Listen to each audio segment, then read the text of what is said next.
tout ce que tu fais comme adoration, ça sert à rien. C'est parti en poussière. Et lui qui fait des péchés, je lui ai pardonné. Pour vous montrer l'étendue de la miséricorde d'Allah. Pourquoi est-ce qu'Allah subhanahu wa ta'ala lui a pardonné à lui, il a rendu les œuvres de l'autre en vaines?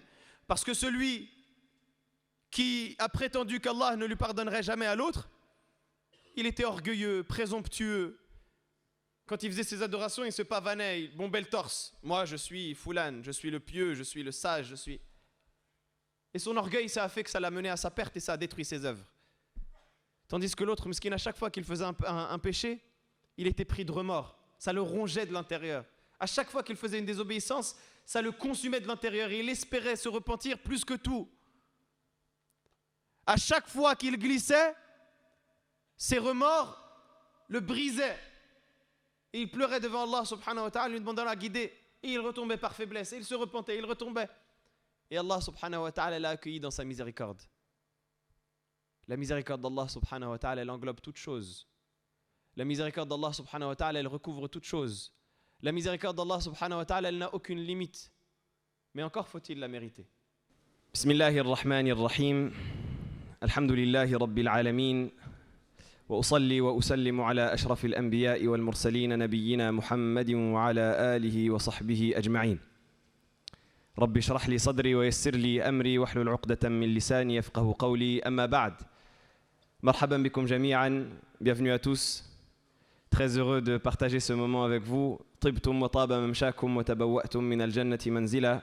Soyez purs et que votre marche soit pure et que vous puissiez prendre votre place au paradis. Ça, c'est l'invocation que l'ange fait pour toute personne qui se rend à la mosquée pour assister à la prière ou assister à une assise de dhikr. Et par la grâce d'Allah subhanahu wa ta'ala, vous êtes comptabilisés dans les deux équipes, dans ceux qui ont assisté à la prière et ceux qui ont assisté aux assises. Et donc on demande à Allah subhanahu wa ta'ala qu'il nous compte parmi ceux qui sont concernés par cette belle invocation, être purs et que notre marche soit pure, et d'avoir et d'occuper notre place au paradis tous ensemble, de la même manière que nous nous sommes rencontrés ici dans ce bas monde, dans un des jardins du paradis que nous rencontrons, Inch'Allah ta'ala, au paradis, dans les assises les plus hautes auprès de notre Seigneur.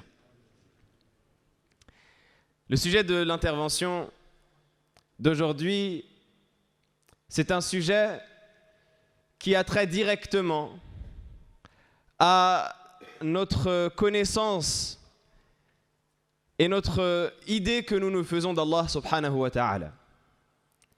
Avant de rentrer dans le vif du sujet, commençons par introduire avec une mise en contexte. Nous sommes les serviteurs d'Allah subhanahu wa ta'ala. Allah azza wa jal nous a créés. Allah subhanahu wa ta'ala nous a mis ici-bas sur terre depuis notre père Adam alayhi salam. Et Allah subhanahu wa ta'ala n'a eu de cesse, depuis notre création jusqu'au jour que nous vivons aujourd'hui, de nous envoyer des messagers et de nous révéler des révélations. Qui est le dernier de ces messagers qui a été envoyé? Répondez. Muhammad sallallahu alayhi wa sallam. Quelle est la dernière des révélations qu'Allah subhanahu wa ta'ala a descendu? Al-Qur'an. Et donc, c'est comme si le sceau de la révélation, l'étape finale, la brique qui finalise toute cette construction, pour reprendre l'image du prophète sallallahu alayhi wa sallam, c'était Al-Qur'an. C'est cela la quintessence de ce avec quoi on peut connaître Allah subhanahu wa ta'ala. Maintenant, j'ai une question. On est bien d'accord, comme on l'a dit, que toute personne qui veut chercher à connaître Allah subhanahu wa ta'ala, eh bien, elle va recevoir cette révélation de la part d'Allah subhanahu wa ta'ala, elle va ouvrir le Coran et elle va essayer de lire pour apprendre à connaître son Seigneur, n'est-ce pas? Vous êtes d'accord avec cette première étape? Quelle est la première des choses, le tout début de ce que la personne va lire quand elle ouvre le mushaf, le livre de Coran qu'on a entre les mains? Quelle est la première phrase qu'elle va lire lorsqu'elle va ouvrir le Coran? Naam? Bismillahirrahmanirrahim. Et la première des choses, Bismillahirrahmanirrahim.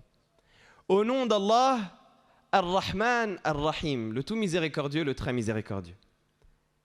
C'est-à-dire que la première des choses avec laquelle Allah subhanahu wa ta'ala se dévoile à toi, La première des choses par laquelle Allah subhanahu wa ta'ala se décrit à ses serviteurs, c'est Ar-Rahman, Ar-Rahim, le tout miséricordieux, le très miséricordieux, dans cette phrase qui va t'accompagner dans toutes les étapes de ta vie. Tu demandes l'aide d'Allah subhanahu wa ta'ala, le soutien d'Allah, la bénédiction d'Allah, en l'implorant avec ses caractéristiques de Ar-Rahman, Ar-Rahim, le tout miséricordieux, le très miséricordieux. Allah subhanahu wa ta'ala n'aurait pas pu se décrire autrement. Il n'aurait pas pu dire au nom d'Allah, le puissant, le sage, Al-Aziz al-Hakim. Il n'aurait pas pu dire au nom d'Allah, le puissant et celui qui est doté du meilleur stratagème. Il n'aurait pas pu dire au nom d'Allah, le dur en châtiment, le sévère. Il aurait pu, Allah subhanahu wa ta'ala aurait pu se décrire par ses noms et par ses attributs qui font partie des siens. Mais Allah subhanahu wa ta'ala a choisi pour se décrire à ses serviteurs comme première introduction au Coran, Bismillahir-Rahmanir-Rahim, le tout miséricordieux, le très miséricordieux. Et donc ça nous donne déjà, d'entrée de jeu, une image de ce qu'est le lien qu'on a avec notre Seigneur Allah tabaraka wa ta'ala. Ça nous donne déjà une première idée, un premier aperçu de ce lien qu'on va avoir avec Allah subhanahu wa ta'ala. Notre Seigneur Allah qui est Ar-Rahman, Ar-Rahim. Mais qui sait ce que ça veut dire véritablement Ar-Rahman, Ar-Rahim? On le lit à plusieurs passages dans le Coran, on le voit très souvent, mais qu'est-ce que ça veut dire? Ces noms-là qui sont parmi les premiers noms d'Allah subhanahu wa ta'ala que l'on connaît. Qu'est-ce que ça veut dire véritablement Ar-Rahman, Ar-Rahim? Ar-Rahman, le tout miséricordieux, le très miséricordieux. Mais ça, c'est une traduction qui ne nous donne pas davantage de sens et pas de profondeur dans la signification comme on en a besoin. Moi, je veux savoir véritablement qu'est-ce que ça représente Ar-Rahman. Qu'est-ce que ça représente Ar-Rahim? Le pardonneur, c'est le Ghafour. Aïwa. Le très miséricordieux, on vient de le dire, c'est une traduction. Zid. Celui qui a? Ah, très bien. Ar-Rahman, barakallahu fik, c'est une bonne réponse. Ar-Rahman, c'est celui dont la miséricorde est un attribut de son essence, tabaraka wa ta'ala. Ça veut dire que sa miséricorde, elle englobe toute chose. Pour parler plus simplement, la miséricorde d'Allah subhanahu wa ta'ala dans Ar-Rahman, c'est une miséricorde qui englobe tout et toute chose. Ça veut dire que Allah par essence est miséricordieux.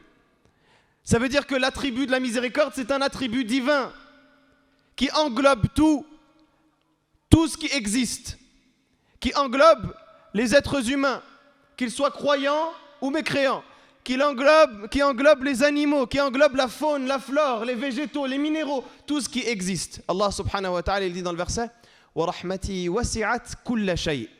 Et ma miséricorde a englobé toute chose. Ça, c'est l'attribut de Ar-Rahman.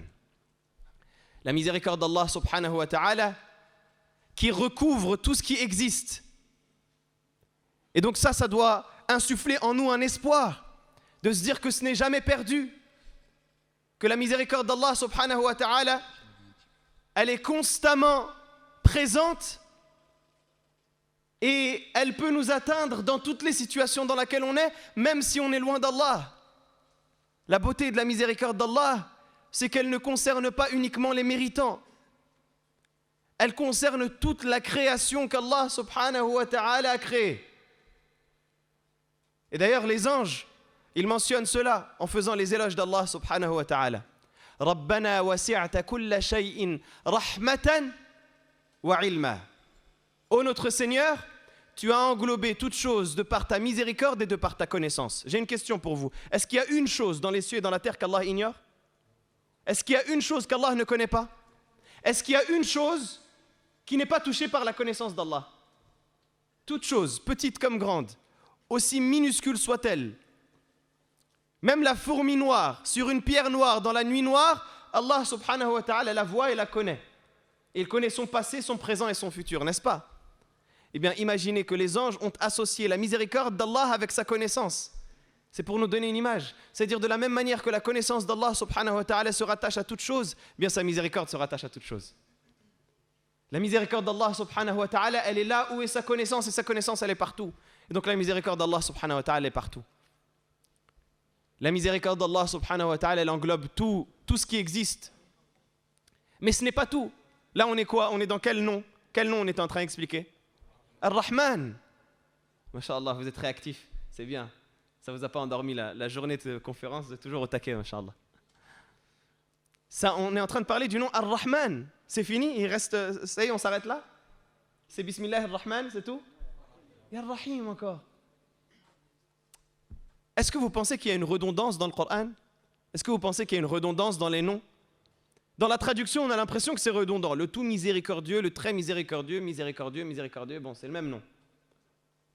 On peut avoir l'impression que c'est la même chose. Miséricorde, miséricorde, pourquoi répéter deux fois? Mais en vérité, ce n'est pas du tout la même chose. C'est loin d'être la même chose. On a déjà compris avec Ar-Rahman que la miséricorde d'Allah subhanahu wa ta'ala, elle englobe tout.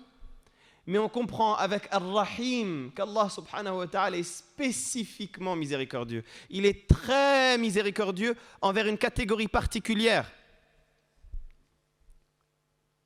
qui est ceux qui reviennent vers lui, tabaraka wa ta'ala, repentants, et qui croient en lui, jalla jalaluhu, et qui cherchent à l'adorer. Allah subhanahu wa ta'ala, il est très miséricordieux envers eux. C'est-à-dire que non seulement il y a la miséricorde générale, mais en plus il y a une miséricorde spécifique, tel un cadeau qu'Allah subhanahu wa ta'ala accorde à ceux qui veulent revenir vers lui.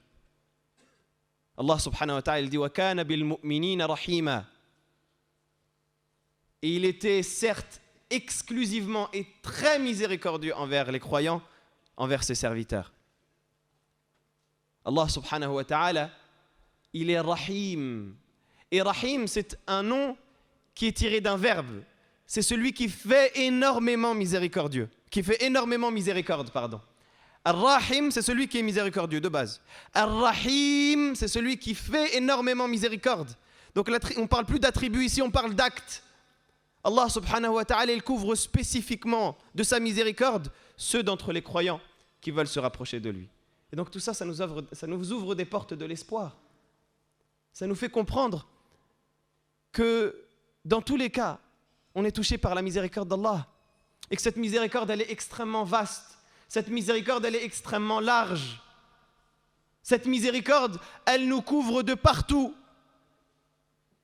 Et malgré cela, on est tellement ingrat, on est tellement insouciant, que toutes les occasions qu'Allah subhanahu wa ta'ala met sur notre chemin pour nous faire miséricorde, on les rate. Et on les néglige. Mais Allah subhanahu wa ta'ala continue et continue et continue. Parce qu'il est Ar-Rahman, Ar-Rahim. Et donc c'est la première des choses que l'on comprend et que l'on lit quand on va se renseigner sur Allah subhanahu wa ta'ala en lisant sa parole. Et Allah subhanahu wa ta'ala se décrit ainsi à plusieurs passages du Coran. Dans 44 passages du Coran, Allah azza wa jal mentionne son nom Ar-Rahman. Et dans 92 passages du Coran, Allah subhanahu wa ta'ala mentionne son nom Ar-Rahim. Pour nous montrer qu'au fur et à mesure qu'on lit sa parole, on ne doit pas oublier qu'on a un Seigneur qui est miséricordieux, qu'on a un Seigneur qui nous aime, qu'on a un Seigneur qui veut pour nous le bien, qu'on a un Seigneur qui ne veut que le fait que l'on revienne vers lui, qu'on a un Seigneur qui ne veut que nous élever, qui ne veut que nous pardonner. Allah subhanahu wa ta'ala il dit dans le verset « Wallahu yuridu an yatuba alaykum » Et Allah veut vous pardonner. Allah veut vous accorder son pardon. Allah veut vous accorder le repentir. وَيُرِيدُ الَّذِينَ يَتَّبِعُونَ الشَّهَوَاتِ أَن تَمِيلُوا مَيْلًا عَظِيمًا. Mais ceux qui suivent leur passion veulent que vous vous incliniez avec eux d'un grand égarement. يُرِيدُ اللَّهُ أَن يُخَفِّفَ عَنكُمْ وَخُلِقَ الْإِنسَانُ ضَعِيفًا. Allah veut vous alléger la tâche. Et l'être humain a certes été créé faible. Allah subhanahu wa ta'ala veut nous accorder le repentir. Allah subhanahu wa ta'ala veut nous pardonner. Allah veut nous élever. Est-ce qu'Allah il a besoin de nous? Une nouvelle question pour vous. Allah subhanahu wa ta'ala il a besoin de nous? Allah subhanahu wa ta'ala est ghani an anil alamin. Allah subhanahu wa ta'ala il se passe mieux des univers. Il n'a pas besoin de nous. C'est nous qui avons besoin d'Allah. Et pourtant, Allah subhanahu wa ta'ala il nous tend l'occasion de se repentir. Allah subhanahu wa ta'ala, il montre qu'il veut accueillir notre repentir, qu'il veut nous élever, qu'il veut nous pardonner, qu'il veut effacer nos fautes. Si cela, ce n'est pas le signe extrême de la miséricorde. Allah subhanahu wa ta'ala, il nous mentionne que peu importe ce qu'on fait, on ne doit pas désespérer de cette miséricorde qu'il nous a accordée. Allah subhanahu wa ta'ala, il s'adresse à nous dans le verset en nous disant « Qul ya ibadiya alladhina asrafu ala anfusihim » Dis ô mes serviteurs qui avaient commis des excès à votre détriment. En entendant ce verset sans le connaître, on pourrait penser qu'Allah subhanahu wa ta'ala va parler de châtiment. Asrafu, asrafa, ça signifie en langue arabe une personne qui commet des excès jusqu'à l'exagération. L'israf, c'est le fait d'exagérer. C'est pas juste une personne qui commet un péché, 2, 3, c'est une personne qui exagère. C'est une personne qui s'est noyée dans les péchés, qui s'est noyée dans l'injustice, qui s'est noyée dans les désobéissances. Jusqu'à ce que si on le voit, on lui dit « Mais toi, ça y est, c'est fini, t'exagères. T'as plus d'excuses. » Bien, qu'est-ce qu'Allah subhanahu wa ta'ala lui dit? Tout d'abord, Allah azza wa jal, il l'appelle, cette personne-là, et il nous appelle tous en nous disant « Qul ya ibadi » dis ô mes serviteurs. Allah subhanahu wa ta'ala nous attribue à lui-même. On est les serviteurs d'Allah. On est les serviteurs d'Ar-Rahman, les serviteurs d'Ar-Rahim. Il nous appelle par le meilleur et le plus beau des qualificatifs qu'on pourrait trouver. On est les serviteurs d'Allah. Il n'y a pas meilleur titre que celui-ci. Aujourd'hui où les gens se vantent par les différentes appellations, par les différents titres. Moi je veux qu'on m'appelle comme ceci, je veux qu'on m'appelle comme cela, et je veux qu'on dise de moi ceci, je veux qu'on dise de moi cela. En vérité, le meilleur surnom et le meilleur titre qu'on peut avoir, c'est d'être le serviteur d'Allah. Et Allah subhanahu wa ta'ala nous le rappelle avec cette belle miséricorde et cet amour. Ô mes serviteurs, qui avez commis des excès à votre propre détriment. Ya ibadiya alladhina asrafu ala anfusihim. Qu'est-ce que ça veut dire à notre propre détriment? Les excès, on les a commis. Envers qui? Envers Allah. Dans la religion d'Allah. Mais Allah subhanahu wa ta'ala nous dit que même si ces excès, ce sont des transgressions des limites d'Allah, au final, c'est envers nous. C'est contre nous. C'est dans notre propre mal. Tout ce qu'on fait comme désobéissance, tout ce qu'on a comme égarement, tout cela, c'est dans notre propre mal. On ne fait que nous nuire à nous-mêmes. Et pourtant, qu'est-ce qu'Allah subhanahu wa ta'ala nous dit? La taqnatu min rahmatillah. Ne désespérez pas de la miséricorde d'Allah. N'arrivez jamais à ce stade où vous pourriez vous dire que c'est fini. Allah ne va plus jamais me pardonner. Allah ne va plus jamais effacer mes fautes. Allah ne va plus jamais être satisfait de moi. Ne pense jamais cela d'Allah. La taqnatu min rahmatillah. Inna Allah yaghfiru dhunuba jami'a. Qu'Allah subhanahu wa ta'ala efface tous les péchés. Allah subhanahu wa ta'ala efface toutes les fautes. J'aimerais qu'on se mette dans notre référentiel à nous en tant qu'être humain et qu'on parle avec sincérité. Je veux qu'on se parle là sincèrement. Si tu as une personne qui était ton meilleur ami, à qui tu as tout donné, tu lui as rendu les services les plus improbables qui soient, tu as été là pour lui quand il était noyé dans la difficulté, tu lui as prêté de l'argent, tu lui as prêté des vêtements, il a dormi chez toi, etc., etc. Tu as fait pour lui tout ce que tu pouvais faire pour un être humain. Et que du jour au lendemain, il t'oublie, il s'éloigne de toi, il parle sur toi, il ment à ton sujet, il te vole, il t'escroque. Est-ce que tu vas être capable de lui pardonner? Est-ce que tu vas sincèrement être capable d'effacer cela comme si ça n'avait jamais été et comme si ça n'avait jamais existé? Humainement, c'est difficile. Et même si tu as le degré de piété le plus haut qui soit, et que tu arrives à lui pardonner, est-ce que tu arriveras à oublier? Non. Toujours, tu vas te méfier de lui, ça aura brisé quelque chose dans votre lien. Tu vas toujours dire, celui-là, il faut que je m'en méfie. Pourtant, Allah subhanahu wa ta'ala, il nous mentionne que son pardon et sa miséricorde, non seulement ça n'a rien à voir avec le référentiel humain, mais en plus c'est tout l'inverse. Allah subhanahu wa ta'ala nous dit Inna Allah yaghfiru dhunuba jami'a. Allah subhanahu wa ta'ala pardonne tous les péchés. Et dans un autre verset, Allah subhanahu wa ta'ala nous mentionne par rapport à celui qui se repent sincèrement. Il dit Tabaraka wa ta'ala fa'ulaika alladhina yubaddilu Allahu sayyi'atihim hasanat. Non seulement Allah te pardonne, mais en plus il efface le feuillet de tes fautes, mais en plus de cela, si tu es sincère dans ton repentir, il remplace tes mauvaises œuvres par des bonnes. Où est-ce qu'on a vu cela? Où est-ce qu'on a vu cela? Quelle miséricorde que celle de notre Seigneur. Et vous comprenez l'étendue de la miséricorde d'Allah subhanahu wa ta'ala. Dans le hadith où le prophète sallallahu alayhi wa sallam nous dit que lorsqu'Allah subhanahu wa ta'ala a créé la création, il a écrit dans un livre qui est auprès du trône Inna rahmati sabaqat ghadabi. Certes, ma miséricorde dépasse ma colère. Ma miséricorde dépasse ma colère.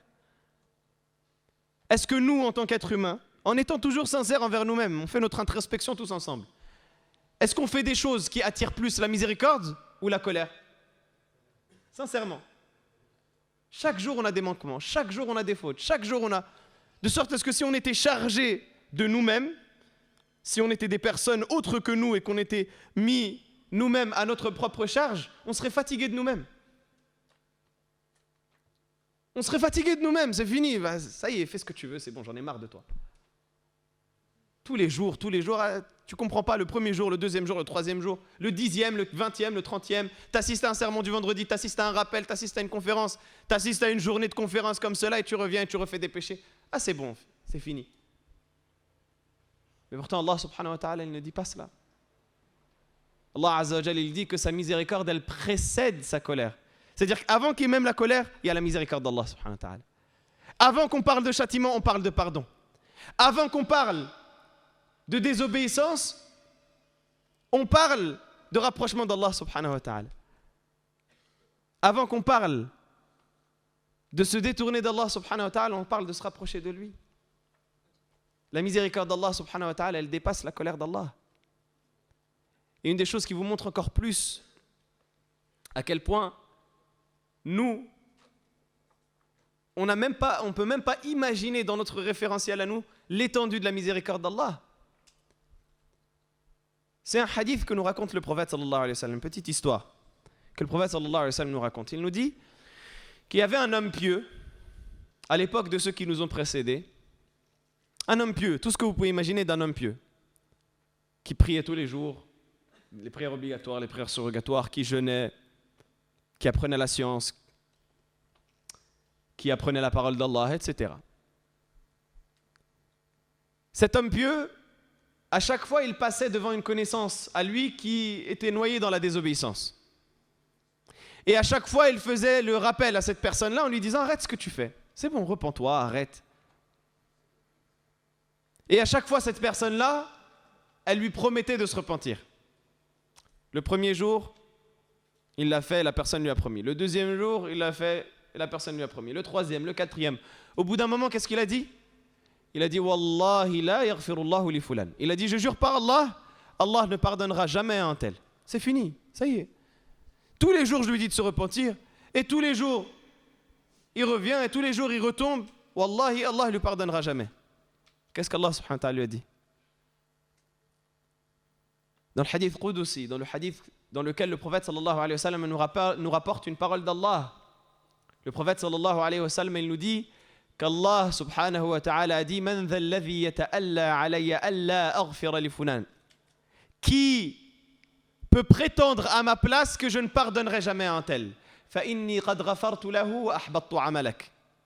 Je lui ai certes pardonné à lui et j'ai rendu tes œuvres à toi vaines.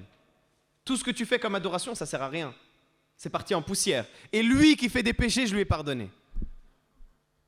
Pour vous montrer l'étendue de la miséricorde d'Allah. Pourquoi est-ce qu'Allah subhanahu wa ta'ala lui a pardonné à lui et il a rendu les œuvres de l'autre en vaines? Parce que celui qui a prétendu qu'Allah ne lui pardonnerait jamais à l'autre, il était orgueilleux, présomptueux. Quand il faisait ses adorations, il se pavanait, il bombait le torse. Moi, je suis Foulan, je suis le pieux, je suis le sage, je suis... Et son orgueil, ça a fait que ça l'a mené à sa perte et ça a détruit ses œuvres. Tandis que l'autre, Miskin, à chaque fois qu'il faisait un péché, il était pris de remords. Ça le rongeait de l'intérieur. À chaque fois qu'il faisait une désobéissance, ça le consumait de l'intérieur. Et il espérait se repentir plus que tout. À chaque fois qu'il glissait, ses remords le brisaient. Et il pleurait devant Allah subhanahu wa ta'ala, lui demandant la guider. Et il retombait par faiblesse. Et il se repentait, il retombait. Et Allah subhanahu wa ta'ala l'a accueilli dans sa miséricorde. La miséricorde d'Allah subhanahu wa ta'ala, elle englobe toutes choses. La miséricorde d'Allah subhanahu wa ta'ala, elle recouvre toutes choses. La miséricorde d'Allah subhanahu wa ta'ala, elle n'a aucune limite. Mais encore faut-il la mériter. La miséricorde d'Allah subhanahu wa ta'ala, elle est tellement grande que le prophète sallallahu alayhi wa sallam nous dit dans le hadith qu'Allah azza wa jal a divisé la miséricorde en 100 parties. Il en a descendu une de ces 100, une partie sur 100. Ça fait combien en pourcentage pour les mathématiciens? 10%, c'est ça? Masha'Allah. Lâche pas l'école, akhi. Ça fait 1%. Masha'Allah. C'est bien, l'essentiel c'est d'essayer, alhamdulillah. Ça fait des révisions. 1% de la miséricorde d'Allah subhanahu wa ta'ala est descendu ici-bas sur terre. Ça fait combien qui reste? 99%. 99%. On a une secte de la Belgique là dans le coin de la mosquée. C'est 99% qui restent auprès d'Allah subhanahu wa ta'ala. Et le prophète sallallahu alayhi wa sallam a dit, c'est avec 1% de la miséricorde d'Allah que les serviteurs se font miséricorde entre eux, au point où le bétail, au point où la bête lève son sabot pour ne pas toucher son petit. Au point où même les bêtes sauvages font miséricorde à leur propre enfant. C'est avec ce 1% de miséricorde qu'Allah subhanahu wa ta'ala est descendu sur terre. Et les 99 autres parties sont auprès d'Allah subhanahu wa ta'ala. Et dans une version de l'imam Muslim, le prophète sallallahu alayhi wa sallam, il dit qu'Allah azza wa jal a réservé ces parties pour faire miséricorde à ses serviteurs. Allahu Akbar.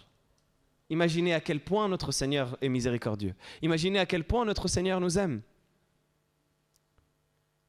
قل يا عبادي الذين أسرفوا على أنفسهم لا تقنطوا من رحمة الله إن الله يغفر الذنوب جميعا إنه هو الغفور الرحيم. Dis ô mes serviteurs qui avez commis des excès à votre propre détriment, ne désespérez pas de la miséricorde d'Allah. Allah certes pardonne tous les péchés. Allah subhanahu wa ta'ala est l'extrême pardonneur et le grand pardonneur et le grand miséricordieux. Mais encore faut-il mériter la miséricorde d'Allah. Qu'est-ce qu'on peut faire pour mériter cette miséricorde qu'Allah subhanahu wa ta'ala nous accorde? Qu'est-ce qu'on peut faire pour mériter d'être parmi ceux à qui Allah subhanahu wa ta'ala accorde cette miséricorde spécifique? Allah azza wa jalla nous dit wa anibu ila rabbikum wa aslimu lah. Et revenez repentant vers votre Seigneur et soumettez-vous à lui. Revenez repentant vers votre Seigneur Allah tabaraka wa ta'ala et soumettez-vous à lui afin qu'il vous touche par cette miséricorde. Allah subhanahu wa ta'ala tous les jours t'accorde l'occasion de te repentir, t'accorde l'occasion de renouveler ce lien qu'il a avec toi. Allah subhanahu wa ta'ala veut ton bien. Et Allah subhanahu wa ta'ala te l'annonce, Allah subhanahu wa ta'ala t'y appelle. Allah subhanahu wa ta'ala montre dans son livre à plusieurs passages qu'il n'a que faire de ton châtiment et qu'il ne veut pas te châtier. Allah subhanahu wa ta'ala dit ma yaf'alu Allahu bi'adhabikum in shakartum wa amantum wa kana Allahu shakiran alima. Ma yaf'alu Allahu bi'adhabikum. Qu'est-ce qu'Allah subhanahu wa ta'ala a à faire de votre châtiment? Pourquoi est-ce qu'Allah vous châtierait? In shakartum wa amantum. Si vous êtes reconnaissant et croyant, Allah subhanahu wa ta'ala il ne veut pas châtier ses serviteurs. C'est-à-dire qu'Allah subhanahu wa ta'ala il veut que ses serviteurs se rapprochent de lui. Il veut que ses serviteurs soient couverts par sa miséricorde. Mais le serviteur est ingrat. Le serviteur est désobéissant. Le serviteur néglige. Le serviteur oublie. Et le serviteur ne se plaint que des quelques épreuves et du mal qu'il voit. Il ne se plaint pas de ses propres manquements. Comme Allah subhanahu wa ta'ala dit, Innal insana li rabbihi lakanud. Certes, l'être humain est ingrat envers son Seigneur. Al-Hassan al-Basri, rahimahullah ta'ala, il interprète ce verset en disant Ya'uddu ni'am wa yansa niqam. Il comptabilise les bienfaits. Ya'uddu niqam wa yansa ni'am. Il comptabilise les épreuves et il oublie les bienfaits. Ya'uddu niqam. À chaque fois qu'il y a une épreuve qui le touche, il la compte. Il dit pourquoi ça m'est arrivé? Pourquoi moi? Vous connaissez ces phrases-là. Qu'est-ce que j'ai fait pour avoir ça? Qu'est-ce que j'ai fait pour mériter ça? Et tu as oublié tout ce qu'Allah subhanahu wa ta'ala t'a accordé. Tu as oublié tout le bien qu'Allah t'a donné, à commencer par ta propre existence, ta santé qu'Allah t'a donnée, la famille qu'Allah subhanahu wa ta'ala t'a accordée, les proches par lesquels Allah t'a gratifié, la foi qu'Allah t'a donnée dans ton cœur qui est le plus grand des bienfaits si tu en as la conscience. Tu as oublié tout cela et tu te focalises sur le petit point noir avec lequel Allah subhanahu wa ta'ala t'éprouve et avec lequel Allah teste ta foi. Quelle ingratitude! Innal insana li rabbihi lakanud. L'être humain est certes ingrat envers son Seigneur. Eh bien, que faire pour ne pas être dans la situation de ces gens-là? Wa anibu ila rabbikum wa aslimu lah. Repentez-vous à votre Seigneur et soumettez-vous à lui.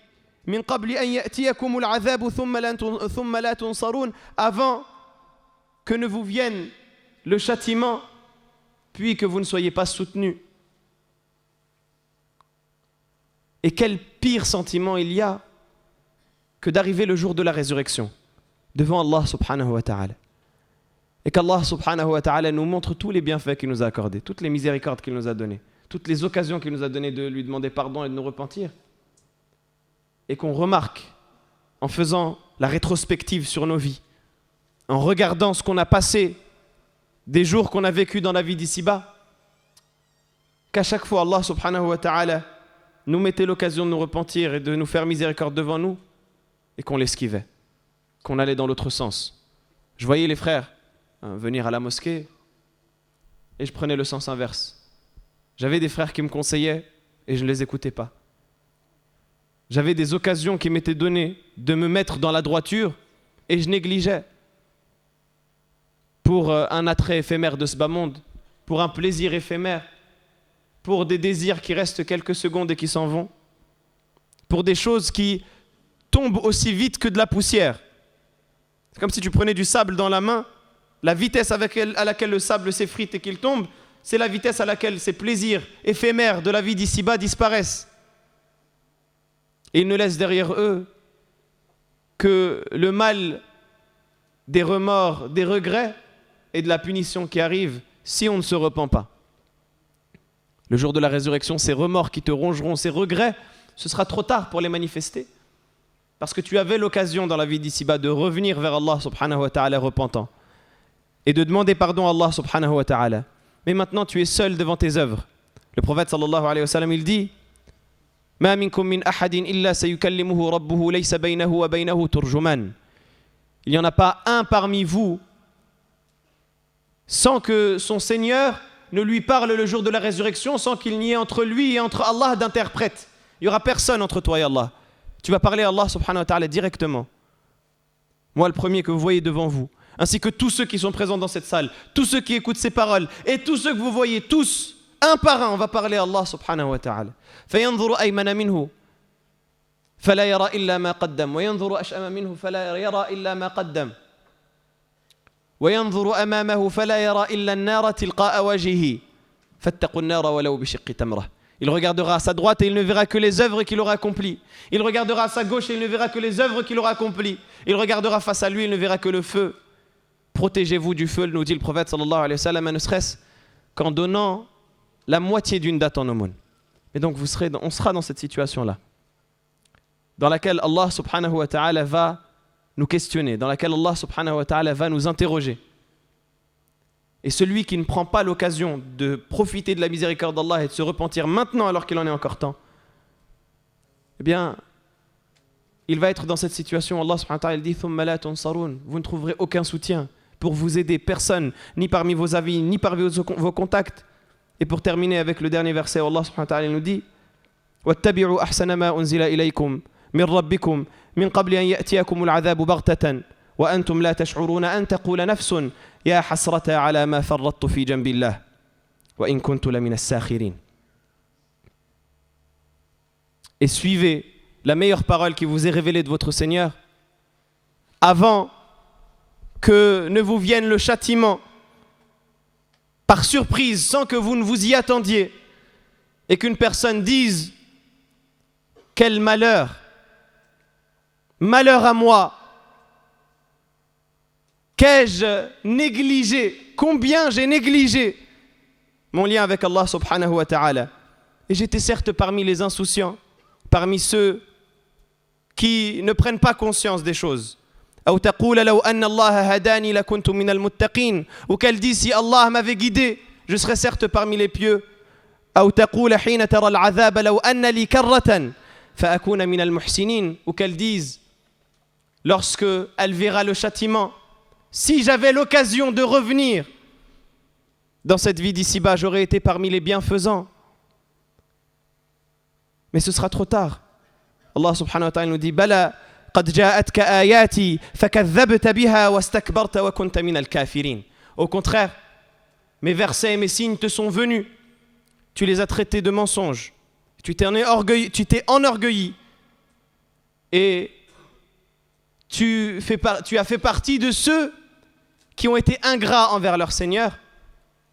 Eh bien voilà que le jour de la résurrection, tu n'as aucun soutien et aucun sauveur pour se mettre entre toi et entre le châtiment d'Allah subhanahu wa ta'ala. Mais pendant qu'il est encore temps, pendant qu'on est encore vivant, pendant qu'on respire encore dans cette salle, on a encore le temps, on a encore l'occasion. Et c'est le mot de la fin, bi'idhnillahi ta'ala.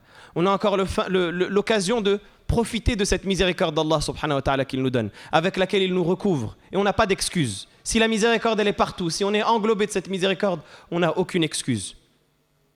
On ne peut que tendre la main et être touché par cette miséricorde-là. Et donc à nous d'en profiter, à nous de faire les causes pour véritablement être parmi ceux qu'Allah subhanahu wa ta'ala élèvera à ce rang. Hada wallahu a'lam, jazakumullahu khayran, qu'Allah subhanahu wa ta'ala vous récompense pour votre présence, pour vos sacrifices, pour vos efforts, votre patience et votre écoute. Jazakumullahu khayran, wassalamu alaykum wa rahmatullahi wa barakatuh.